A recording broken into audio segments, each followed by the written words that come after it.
മാന്യ സുഹൃത്തുക്കൾക്ക് ഇലഞ്ഞൂർ വ്ളോഗിൻ്റെ പുതിയൊരു വീഡിയോയിലേക്ക് ഹാർദവമായ സ്വാഗതം. പ്രിയ സുഹൃത്തുക്കളെ, ഇന്ന് ഞാൻ ചെയ്യുന്ന കൃഷി ഈ റോബസ്റ്റ വാഴയുടെ പരിചരണമാണ്. അപ്പം നല്ല കാറ്റും മഴയും ഒക്കെ ഉള്ള ഒരു സമയം.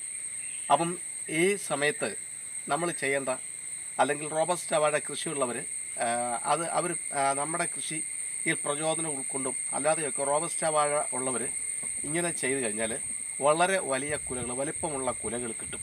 ആ ഒരു രീതിയാണ് ഞാൻ പറയുന്നത്. അപ്പം നിങ്ങൾ നോക്കിയിട്ട് നമ്മൾ പിന്തുടരുന്ന കൃഷി ജൈവ കൃഷിയാണ്. ജൈവ കൃഷി എന്ന് നമുക്കറിയാം. എന്താണെന്ന് നമുക്കറിയാം. അതായത് പ്രകൃതിയിൽ നിന്നും കിട്ടുന്ന വളങ്ങൾ, പിണ്ണാക്ക് വളങ്ങൾ, എല്ലുപൊടി, ചാരം, അതുപോലെ തന്നെ പച്ചിലകൾ, കരിയില, പിന്നെ നമ്മൾ അടുക്കളയിൽ ഉപയോഗിക്കുന്ന പച്ചക്കറികളുടെ അവശിഷ്ടങ്ങൾ, കമ്പോസ്റ്റ് വളങ്ങൾ, ഇതൊക്കെയാണ് നമ്മൾ ജൈവവളം എന്ന പേരിൽ നമ്മൾ ഉപയോഗിക്കുന്നത്. അപ്പം ജൈവവള കൃഷിയാണ് ഞാൻ പിന്തുടരുന്നത്. അങ്ങനെ ജൈവവളം ആണ് ഞാൻ ഈ വാഴയ്ക്കൊക്കെ ഇടുന്നത്.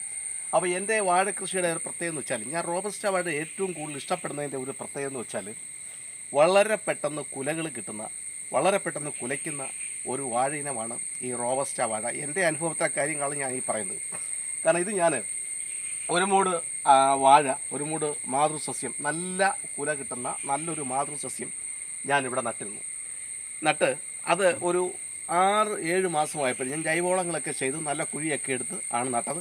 6-7 മാസമായപ്പോൾ ആ വാഴ കൊലച്ചു. ഒരു 9 മാസമായപ്പോഴത്തേന് അതിൻ്റെ കൊല വെട്ടി ഞാൻ വിറ്റു. അതിനോടൊപ്പം തന്നെ ഈ വാഴ കൊലയ്ക്കുന്നതിന് മുമ്പ് തന്നെ വാഴ കിളിച്ച് കഴിഞ്ഞപ്പോൾ ഇതേപോലെയുള്ള വിത്തുകൾ അതിനുണ്ടായി. ഞാൻ അതിൻ്റെ ഒരു 3 വിത്തുകൾ നോക്കിയിട്ട്, മൂന്ന് വാഴയുണ്ട്, 3 വിത്തുകൾ നിർത്തിയിരുന്നു. 3 വിത്തുകൾ നിർത്തിയിട്ട് ബാക്കി വിത്തുകൾ ഞാൻ നശിപ്പിച്ചു കളഞ്ഞു. ആ 3 വിത്തുകൾ കുലച്ചു. അപ്പം ആ മാതൃസസ്യത്തിൽ നിന്ന് ഒരു 9 മാസമൊക്കെ ആയപ്പോൾ കൊല കിട്ടി. മറ്റേത് 3 വിത്തുകൾ ഞാൻ നിർത്തിയിരുന്ന തള്ളവാഴ മാതൃസസ്യം കുലച്ച് ഒരു 2 മാസം കഴിഞ്ഞപ്പോഴത്തേന് ഈ വിത്തുകൾ, നിർത്തിയിരുന്ന 3 വിത്തുകളുടെ കുലച്ചു. അപ്പം ആ ഒരു വർഷം തന്നെ ഞാൻ 4 കൊല അതിൽ നിന്ന് വെട്ടി. അപ്പം നമ്മൾ ഈ റോബസ്റ്റയുടെ കൃഷി ചെയ്യുന്നവർ അറിഞ്ഞിരിക്കേണ്ട ഒരു കാര്യം, റോബസ്റ്റയ്ക്ക് വില കുറവാണ്. അതായത് 1 കിലോയ്ക്ക് 20 രൂപയൊക്കെ കിട്ടത്തുള്ളൂ പച്ചയ്ക്ക്. പഴുക്കുന്നുണ്ടെങ്കിൽ അത് 30, 35 ഒക്കെ 40 ഒക്കെ ആവും.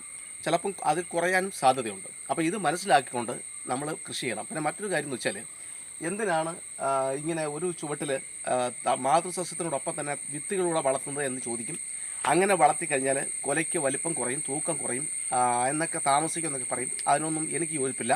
കാരണം ജൈവവളം നമ്മൾ ഇട്ട് കൊടുക്കുകയാണെങ്കിൽ ആ വാഴ തള്ളവാഴയ്ക്കിൽ നിന്ന് കിട്ടുന്നതിനെക്കാട്ടിൽ ഉയർന്ന തൂക്കമുള്ള ഗുണനിലവാരമുള്ള കൊലയായിരിക്കും നമുക്ക് മറ്റ് വാഴകളിൽ നിന്ന് കിട്ടുന്നത്. അങ്ങനെ ഒരു വർഷത്തിൽ നമുക്ക് 6 കൊല നമുക്ക് വെട്ടിയെടുക്കാം. അതായത് ഒരു സസ്യത്തിൻ്റെ 3 വിത്തുകൾ, ആ 3 വിത്തുകൾക്ക് വീണ്ടും 3-4 വിത്തുകൾ നമുക്ക് നിർത്താം. അപ്പോൾ ഈ സമയങ്ങളിലൊക്കെ ഒരു 2 മാസം, 1 മാസമൊക്കെ കൂടുന്നുണ്ടെങ്കിൽ, 1 മാസമോ 2 മാസമോ കൂടുന്നുണ്ടെങ്കിൽ നമ്മൾ വളമിട്ട് കൊടുക്കണം. അപ്പം ഞാൻ ഇട്ട് കൊടുക്കുന്ന വളം എന്ന് വെച്ചാൽ വേപ്പിൻ പിണ്ണാക്ക്, എല്ലുപൊടി, ചാരം. പിന്നെ ഉണക്കുള്ള സമയങ്ങളിൽ, മഴയല്ലാത്ത നല്ല ഉണക്കുള്ള സമയങ്ങളിൽ വേപ്പിൻ പിണ്ണാക്കും എല്ലുപൊടിയും കടലപ്പിണ്ണാക്കൂടെ ഒരു വെള്ളത്തിനകത്ത് ലയിപ്പിച്ച് ആ ലായനി അതിൻ്റെ 5 ഇരട്ടി വെള്ളം ചേർത്ത് ഇളക്കി യോജിപ്പിച്ച് ഇതിൻ്റെ ചുവട്ടിൽ തളിക്കാറുണ്ട്. അപ്പം നിങ്ങൾ നോക്കിയിട്ട് ഇതിൻ്റെ പിണ്ടി വലുപ്പം, ഒരു വാഴയുടെ ആരോഗ്യം നമ്മൾ വിലയിരുത്തേണ്ടത് അതിൻ്റെ പിണ്ടിയുടെ വലുപ്പം അനുസരിച്ചാണ്. പിണ്ടിയുടെ വലുപ്പം, വണ്ണം ഉദ്ദേശിച്ചാണ്. അപ്പോൾ ഇത്തരത്തിൽ റോബസ്റ്റ കൃഷി വളരെ ലാഭമാണ്. കാരണം 3 വാഴ മിനിമം ഒരു 30-40 കിലോ വെച്ച് കൂട്ടിയാലും അന്നാളിച്ചോട്ടെ 3, 4, 12, 10, 120 കിലോ ഒരേ സമയത്ത് നമുക്ക് കിട്ടും. അങ്ങനെ ഒരു വർഷത്തിൽ 240 കിലോ വാഴക്കൊല നമുക്ക് അതിനകത്ത് നിന്ന് കിട്ടും. പിന്നെ മറ്റൊരു സംഗതി എന്ന് വെച്ചാൽ, റോബസ്റ്റയ്ക്ക് നല്ല ഡിമാൻഡുണ്ട് പല സ്ഥലങ്ങളിലും. അപ്പോൾ അതിൻ്റെ ഒരു കാര്യം എന്ന് വെച്ചാൽ, ഈ പ്രമേഹ രോഗികൾ, ഷുഗർ എന്ന് പറയുന്ന അസുഖത്തിന് ചികിത്സിക്കുന്നവർക്ക്, അവർക്ക് മധുരമുള്ള ഒന്നും കഴിക്കരുതെന്നാണ് പറയുന്നത്. അപ്പോൾ അവർക്ക് പോലും ഈ റോബസ്റ്റയുടെ പഴം കഴിക്കാമെന്നാണ് പറയുന്നത്. പിന്നെ മറ്റൊരു കാര്യമുള്ളത്, ഈ റോബസ്റ്റ നമ്മുടെ വീട്ടിലുണ്ടെങ്കിൽ പച്ചക്കറി, നമുക്കറിയാം ഇപ്പോൾ പച്ചക്കറിക്കൊക്കെ ഭയങ്കര വിലയാണ്. അതുപോലെ തന്നെ അന്യ സംസ്ഥാനങ്ങളിൽ നിന്നാണ് നമ്മൾ പച്ചക്കറികളൊക്കെ നമ്മൾ വാങ്ങിച്ചുകൊണ്ടിരിക്കുന്നത്.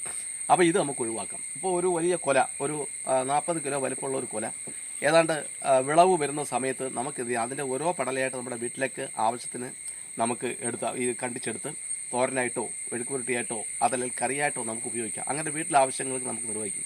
പിന്നെ ഇതിൻ്റെ 2 ദോഷങ്ങളെന്ന് വെച്ചാൽ, ഇതിൻ്റെ പിണ്ടി, കൂമ്പ്, ഇത് രണ്ടും നമ്മൾ ഉപയോഗിക്കരുത്. കാരണം അതിന് കറ കൂടുതലാണ്. ഇത് മാത്രമേ ഉള്ളൂ ദോഷം. ബാക്കിയൊക്കെ നല്ലൊരു സംഗതിയാണ്, വലിയ പരിചരണമൊന്നും വേണ്ട. പിന്നെ മറ്റൊരു സംഗതി ഉള്ളത്, ഇതിന് ചുവട്ടിലിപ്പോൾ ഇഷ്ടം പോലെ മണ്ണുമൊക്കെ ഉണ്ടായിട്ടാണ്. മണ്ണുമൊക്കെ ഉള്ളതുകൊണ്ടാണ് ഞാൻ താങ്ങാലും കൊടുക്കാത്തത്, തന്നെ നല്ല ജൈവ കൃഷിയൊക്കെ ആയതുകൊണ്ടാണ്. ചുവട്ടിൽ മണ്ണൊക്കെ കുറവാണെങ്കിൽ നല്ല ഇതുപോലെ വളർന്നു വരുന്ന നല്ല ബലമുള്ള ഒരു കമ്പ് കുഴിച്ചിട്ട് ആ കമ്പൽ ഇതെല്ലാം കൂടെ ബലത്തിൽ പിടിപ്പിക്കേണ്ടത് അത്യാവശ്യമാണ്. ഉത കൊടുക്കുക, താങ്ങാൽ കൊടുക്കുക എന്നൊക്കെ പറയും. ഇല്ലെങ്കിൽ ഇത് മറിഞ്ഞു പോകാനുള്ള സാധ്യതയുണ്ട്, നമ്മളെ വളരെ വിഷമിക്കും. പിന്നെ മറ്റൊരു കാര്യം എന്ന് വെച്ചാൽ, ഈ വാഴ കൊലച്ചു വരുന്നുണ്ടേ ഒരു 40-50 കിലോ തൂക്കം വരുവാണെങ്കിൽ ഈ വാഴയ്ക്ക് ആ കൊല താങ്ങാനുള്ള ശേഷി കാണത്തില്ല. അപ്പോൾ ഈ കാളാമുണ്ടത്തിൽ, അതായത് കൊലയുടെ തുടങ്ങുന്നതിന് മുമ്പുള്ള ഭാഗത്തിന് ഒരു താങ്ങ് കൊടുത്ത് സംരക്ഷിക്കേണ്ടതും നമ്മുടെ ആവശ്യമാണ്. അപ്പം പ്രിയ സുഹൃത്തുക്കളെ, അപ്പം ഞാൻ ഈ ചെയ്യുന്നത് പോലെ ഈ വാഴക്കൃഷി, റോബസ്റ്റയുടെ വാഴ നമ്മൾ നട്ട് വളർത്തുകയാണെങ്കിൽ തീർച്ചയായിട്ടും നമുക്ക് നല്ല നേട്ടങ്ങൾ ഉണ്ടാക്കാൻ സാധിക്കും. അപ്പോൾ ഇത്തരത്തിലുള്ള കൃഷിയുടെ രീതികൾ, കൃഷിയുടെ അറിവുകൾ ഒക്കെയാണ് നമ്മൾ ഇലഞ്ഞൂർ ബ്ലോഗ് എന്ന യൂട്യൂബ് ചാനലിലൂടെ അവതരിപ്പിച്ചുകൊണ്ടിരിക്കുന്നത്. അപ്പോൾ ഞാൻ ചെയ്യുന്ന ഈ കൃഷിയുടെ ഒരു പ്രത്യേകത എന്ന് വെച്ചാൽ, നമ്മൾ ഭാരിച്ച പൈസ ഒന്നും കൊടുത്തുള്ള വളമൊന്നും മേടിക്കേണ്ട കാര്യമില്ല. നമുക്ക് തന്നെ മേടിച്ചെടുക്കാവുന്ന, നമുക്ക് ഉണ്ടാക്കിയെടുക്കാവുന്ന വളങ്ങളാണ് പ്രയോഗിക്കുന്നത്. പിന്നെ മറ്റ് സഹായങ്ങൾ വേണ്ട, മറ്റാരുടെയും സഹായമില്ലാതെ നമുക്കത് ചെയ്യാം. ഒരു മൂട് വാഴ വെക്കുന്നതിന് നമുക്ക് ആരുടെയും സഹായമില്ല, ആരുടെയും സഹായം വേണ്ട, നമുക്ക് തന്നെ വെക്കാം. ആ വാഴ 3 വിത്ത് അതിൻ്റെ ചുറ്റും വളർത്തുന്നതിന് നമുക്ക് ആരുടെയും സഹായം വേണ്ട, അതിന് വളമിടുന്നതിന് ആരുടെയും സഹായം വേണ്ട. അങ്ങനെ ആ മാതൃസസ്യത്തിൽ നിന്നും കൊല വെട്ടിക്കഴിഞ്ഞ് 2-3 മാസം കഴിഞ്ഞിട്ടുണ്ടെങ്കിൽ ആ ചുറ്റും വളർന്ന ആ 3 വാഴയുടെയും കൊല കിട്ടും. അപ്പോൾ അതിന് നമുക്ക് ആ സഹായം വേണ്ട. പിന്നെ വിൽക്കുന്നതിനെ പറ്റി പലരും എന്നോട് പല പ്രാവശ്യങ്ങളായിട്ട് പറയുന്ന കാര്യങ്ങളുണ്ട്. ഉൽപ്പാദിപ്പിക്കുന്ന കാർഷിക വിളകൾ വിൽക്കാൻ കഴിയുന്നില്ല, അല്ലെങ്കിൽ വിറ്റാൽ വിലക്കുറവാണ്. അതിന് ഞാൻ ചെയ്ത മാർഗം എന്ന് വെച്ചാൽ, നമ്മുടെ സുഹൃത്തുക്കളെയും പ്രത്യേകിച്ചും ജൈവ കർഷകരാണെങ്കിൽ, ജൈവ കാർഷിക ഉൽപ്പന്നങ്ങൾ ആഗ്രഹിക്കുന്ന കുറേയധികം ആൾക്കാർ നമ്മുടെ കേരളത്തിലുണ്ട്. അപ്പം അവരെ കണ്ടുപിടിക്കുക, അല്ലെങ്കിൽ ഒരു ഗ്രൂപ്പ് തുടങ്ങുക, ഒരു വാട്സാപ്പ് ഗ്രൂപ്പോ ഫേസ്ബുക്ക് ഗ്രൂപ്പോ എല്ലാം തുടങ്ങി അങ്ങനെ ഇന്ന സാധനങ്ങൾ, റോബസ്റ്റയുടെ കൊല, ജൈവ കൃഷികൾ ഉൽപ്പാദിപ്പിച്ച റോബസ്റ്റയുടെ കൊല വിൽക്കാനുണ്ട് എന്ന് ഒരു പരസ്യം കൊടുത്താൽ അത് നമുക്ക് പോകും. അതുപോലെ ഏത് സാധനം നമുക്ക് വിറ്റഴിക്കാം. അപ്പം വിൽക്കുന്നതിന് നമ്മൾ മറ്റാരെ ആശ്രയിക്കുക, പരാതി പറഞ്ഞ അർത്ഥമില്ല. നമ്മൾ തന്നെ ഇതിൻ്റെ പരിഹാരം കൂടെ തേടിപ്പോയാൽ നല്ലൊരു വരുമാന മാർഗ്ഗമാണ്. ഒപ്പം ഭക്ഷണത്തിന് വക നൽകുന്ന ഒരു സംഗതിയാണ് ഈ റോബസ്റ്റയുടെ കൊല. അപ്പം ഇച്ചിരി നല്ല മണ്ണുണ്ടെങ്കിൽ ഇത് മറ്റിടത്ത് ചാക്കിലും ഒന്നും നോക്കുമെന്ന് എനിക്ക് തോന്നുന്നില്ല. കാരണം മണ്ണിൽ തന്നെ കൃഷി ചെയ്യണം. കാരണം ചാക്കിൽ നിൽക്കത്തില്ല ഈ വാഴ, അത്രയ്ക്ക് വലിയ വാഴകളാണ്. അപ്പം ചെറിയ രീതിയിൽ വേണം ചാക്കിനകത്തേക്ക് നമ്മുടെ വീട്ടിലേക്ക് ആവശ്യമുള്ള 4 പടലയോ 4 പടലം എന്ന് പറഞ്ഞാൽ ചിലപ്പം 4 കിലോ അല്ലെങ്കിൽ 5 കിലോ ഒക്കെ തൂക്കം വരുന്ന കൊലകൾ മതിയെങ്കിൽ ഒരു പക്ഷേ ചാക്കിനകത്ത് നമുക്ക് ചെയ്തെടുക്കാൻ സാധിക്കും. അപ്പം എല്ലാ പ്രിയ സുഹൃത്തുക്കളും റോബസ്റ്റയുടെ ഒരു മൂട് വാഴയെങ്കിലും ഒന്ന് വെച്ച് പരിചരിച്ചാൽ, ഒരു മൂട് വാഴ മാത്രം നമ്മൾ വെച്ചാൽ നമുക്ക് വർഷങ്ങളോളം അതിൻ്റെ ചുവട്ടിൽ നിന്ന്, അതിൻ്റെ വിത്തുകളിൽ നിന്നും ആദായമെടുത്ത് നമുക്ക് വിൽക്കുകയോ അതല്ലെങ്കിൽ വീട്ടിലേക്കുള്ള ആവശ്യമായ പഴങ്ങളും പാചകത്തിന് ഉപയോഗിക്കാവുന്ന കറികളുണ്ടാക്കാനോ ഒക്കെ ഉപയോഗിക്കാം. അപ്പം ഈ മഴക്കാലത്ത് ഇത്തരത്തിൽ വാഴയുടെ ചുവടൊക്കെ ഒന്ന് ചിരണ്ടി അടുപ്പിച്ച് കാടൊക്കെ ഒന്ന് പോക്കിയെടുത്ത് ഇങ്ങനെ മണ്ണ് കൂട്ടിയൊക്കെ കൊടുക്കാമെങ്കിൽ ഏതാണ്ട് ഓണം കഴിയുമ്പോഴത്തേക്ക് നല്ല കൊല. ഇതിപ്പം ഒരു മാസം കൂടെ കഴിയുമ്പോൾ ഇത് കൊലയാവും സംഗതി. അതിൻ്റെ വീഡിയോ ഞാനിടാം. കാരണം ഇതിപ്പോൾ എനിക്ക് തോന്നുന്നൊരു മാതൃസസ്യത്തിൽ നിന്ന് കൊല വെട്ടിയിട്ട് ഒരു 3 മാസമായി. മാതൃസസ്യത്തിൻ്റെ കൊല തന്നെ 50 കിലോയിലധികം തൂക്കം ഉണ്ടായിരുന്നു. ഞങ്ങൾ 3 പേരാണ് ആ കൊല വെട്ടിയെടുത്തത്. അപ്പം ഇതിപ്പോൾ ഒരു മാസം കൂടെ 1-2 മാസം കഴിഞ്ഞ് ഇത് കൊലിക്കും, അത് കഴിഞ്ഞ് 1 മാസം കഴിഞ്ഞ് അത് കൊലിക്കും, അത് കഴിഞ്ഞ് മറ്റേത് കൊലിക്കും.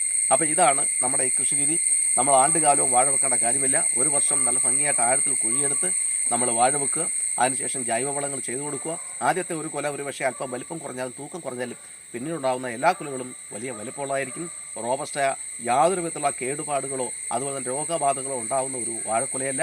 ജൈവവളം പ്രത്യേകിച്ച് വേപ്പിൻ പിണ്ണാക്ക് വെല്ലുവിളിയും ശരിക്കും ഇട്ടുകൊടുക്കുക, ചാരം ഇട്ടുകൊടുക്കുക, നല്ലൊന്നാന്തരം കൊല കിട്ടും.